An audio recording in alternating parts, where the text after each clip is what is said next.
So a few weeks ago, I go outside for taking some autumn shots. Autumn leaves are so beautiful in this year 2020. That was exceptionally good. So today, I wanna share some of my photos and some photo tips or video tips if you want to. Okay, let's get into it. So I go outside for shooting some photo, grab my camera with the flashlights, and I was ready for it. And when I found the trees, autumn trees, and I found it, and I know that is the epic, so I took shots and see how it look like. This one is great. Since this shot is took in the dark, everything is dark except the object, and you can see the object like automatically, and on the back side, you can see some of the flowers that is like a bouquet. One thing that I'd like to say for taking this shot is having a good light. I had this type of big flashlights with the camera, so it was able to focus point is on the center. But if you do not have the flashlight, something like that, maybe you should use lights from the phone light or some other type of the light if you have. But as you can see, the color, red color is not enough, not even enough. So I use the Lightroom for changing some colors, and I increase the red color, yellow color, and maybe orange, and see how it looks like. That is great. I also posted this photo to the Instagram, and the reaction from my followers, that was great. If you want to take such an epic photo, maybe, no, not maybe, you definitely need flashlights or the lights, and you can make such an epic photo. So same for this one. This one is shot by using the flash as well as the last one, and the focus point is really set by RAW, under the 10, 7 or 8 or something like that. That is why you can clearly focus on the center, the object, this flower. And also the background, there is such a nice bouquet on the background. Also that is darkened, so that is why this photo is such a nice photo and epic. These two shots, flower in the dark, that's what I call them, are one of my best photo or best shots in 2020 autumn. On the other day when I was walking in the park where the autumn leaves are so beautiful, then I found the epic tree. When I found the epic tree, I stopped walking and I grabbed my camera and I took some shots, and that is this one. For talking about this one, I have two things that I say, good things and bad things. For talking about good things, it was really sunny day. There were no clouds, so meaning I don't have to use the lights. I was fine with the natural lights from the sun. For talking about bad things, since it was a sunny day, it was really easy to get exposed if you don't set up for the manual mode. So let's say if you are taking auto mode or something like that. So I really focused on the setting on the manual mode, ISO, shutter speed, and try and edit until I get satisfied with the photo quality. And this one, yeah, I really like it. One thing that I thought about after I took this shot is the color of the red. Maybe, yeah, just a maybe, this color of the red is not enough. So I just changed the color a little bit on the Lightroom, and this is the second one. This one is brighter than the first one, and the third one, which is darker than the first one.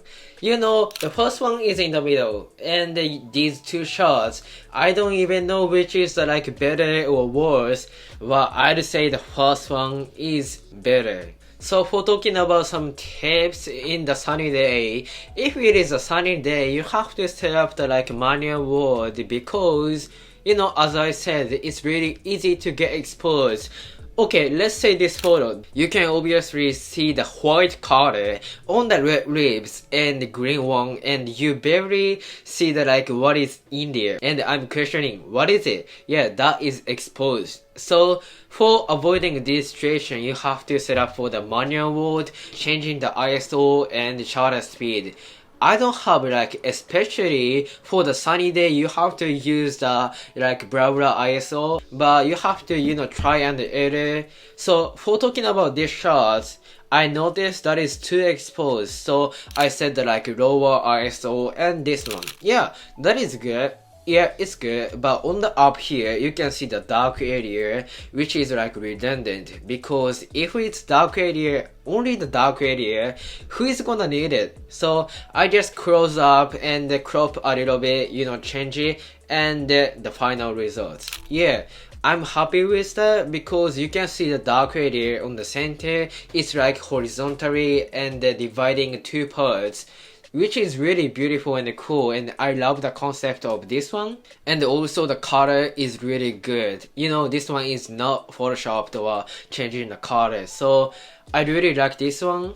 You can also say the same for this one. You know, this one is exposed too much for the dark area, so you can, you know, get the better ISO or better shutter speed, so you can get the better result.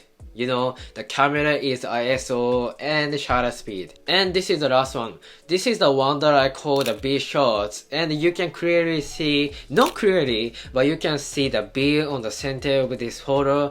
I really like this one. You know, when I'm going to the station and I found this flower with the bee, you know, bee are the buzzing around here, and I found it. So I grabbed the camera and tried to take a shot, but you know, bees are flying over there and it's really difficult to track them. You know, you have to do something like that. So for talking about that, you have to set the like high shutter speed if you want to capture the bee. But one thing that I should have done for this shot is definitely the focus point.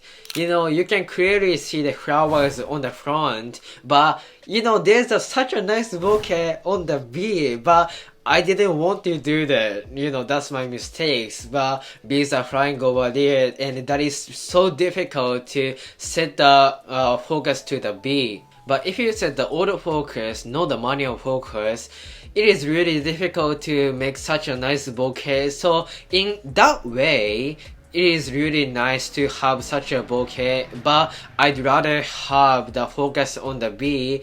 That is much better. So either way, I really like that one. So that's all for today. Hey, thanks for watching. And you know what? If I keep talking about the photo that I took in this autumn, you know, discussing all the details, ISO, shutter speed, and my story, it's gonna take tons of time and I cannot even edit it. So if you want to check my latest photo, there's links in my description of the Instagram, and in the Instagram, that is really easy to post it because I take a shot and to my phone I post it. That is such a easy steps. If I try to do the same things on the YouTube, that is such a time consuming. So if you want to check my photos, please follow my Instagram, links in my description, and I'm really happy that you do that. So once again, thank you for watching this video. Smash the like button if you like it, and subscribe my channel if you didn't, and I will see you guys in the next videos. Goodbye.